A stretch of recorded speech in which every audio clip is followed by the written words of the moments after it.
All right, so we're diving into Mike Tyson's house today. Oh, this is going to be good. It really is. Everyone thinks they know Mike Tyson, right? But what can his house tell us that we don't already know? Yeah, I mean, it's fascinating how our homes can kind of be like these little windows into who we are, you know? Totally. And with someone like Tyson who's had such a, let's just say, eventful life? Eventful is putting it mildly, right? Exactly. So looking at his house, it's like, can a mansion tell us if someone's really changed? Right, like, is this genuine personal growth we're seeing or just like really good taste in interior design? We're going to find out. Okay, so set the scene for us. Where is he living these days? So he's got this place in Seven Hills, Nevada, Mediterranean-style mansion. Estimates put it at about maybe $4 million.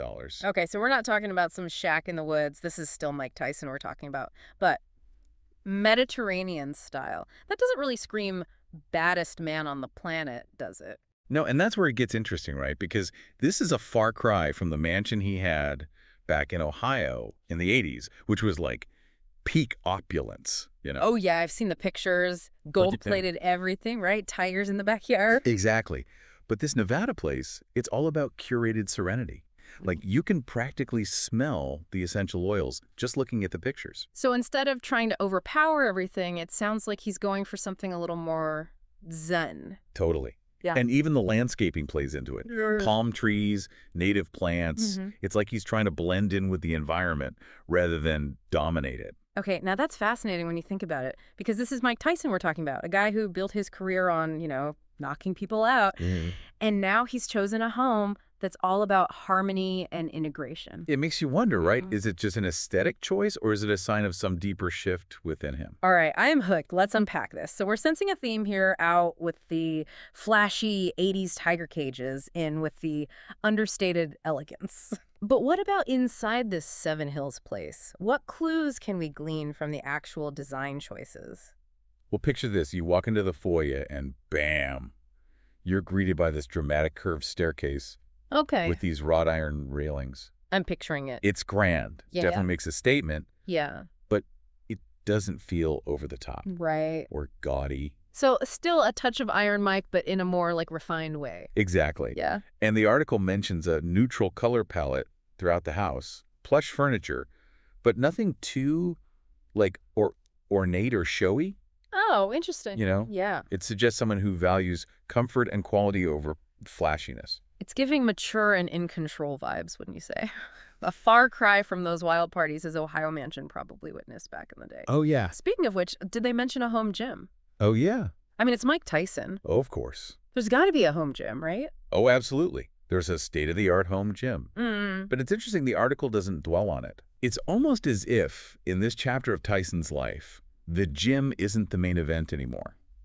Okay, so if the home gym isn't the centerpiece, what is? What else did this article mention? Well, there's the dining room described as having a large glass-top table, comfortable upholstered chairs, and a statement chandelier. Fancy. It seems like a space designed for hosting intimate dinner parties, but again with a focus on understated elegance. Okay. And get this, there's a temperature-controlled wine cellar. Hold on, a temperature-controlled wine cellar. Now, that's a detail I was not expecting. Right. Come on. It seems our perception of Mike Tyson might need a bit of an update. Yeah.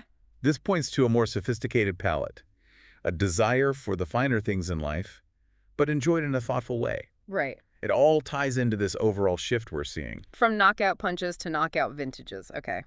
I kind of love that for him. Right. But let's be real. A wine cellar usually means you're hosting some pretty swanky gatherings. Any clues about who might be on that guest list, or at least how many people this place can comfortably accommodate?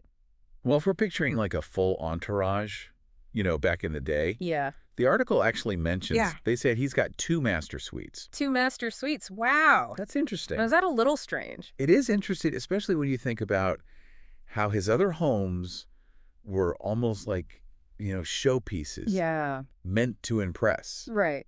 And here we see this emphasis on privacy, Yeah. personal space, even within a relationship. It really makes you think about all the different ways Right. that we use our homes to express ourselves. That's true. Because for some people, it's about showcasing their success, For others, it's more about creating that sanctuary.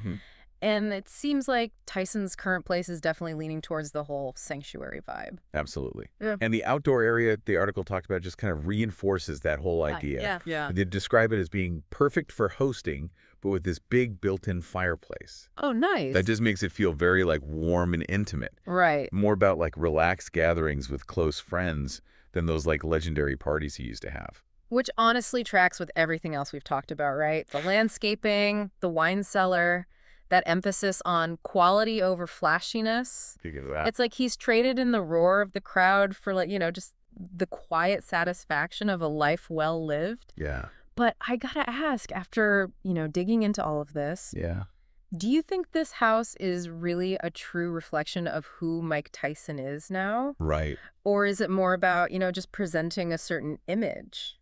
It's the question, isn't it? It's hard to say for sure. I mean, Yeah. we can analyze the design and the architecture all we want, Right. but at the end of the day, it's just one little window into a much bigger story. That's a really good point. So yeah, we can draw some conclusions, but we can't know for sure. So basically you're saying don't judge a book by its cover. Exactly. Or in this case, don't judge a former heavyweight champion by his old tiger cages. Exactly. There's always more to the story. Well said. Yeah. All right, folks.